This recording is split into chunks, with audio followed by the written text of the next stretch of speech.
Hello, Twice here. In today's video, I'll be showing you how to duplicate slides in PowerPoint. So without further ado, let's get right into it.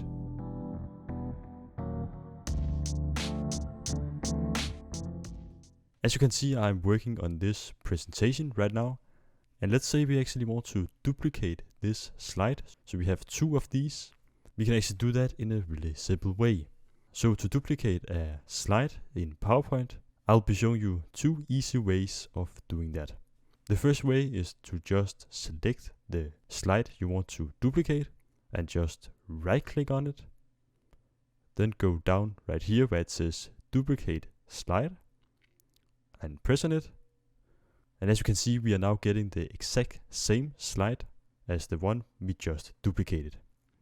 If we go back by pressing Ctrl Z, there's also another way of doing this. So if you select your slide you want to duplicate again, you can actually just press Ctrl C and Ctrl V, and it will duplicate the slide for you.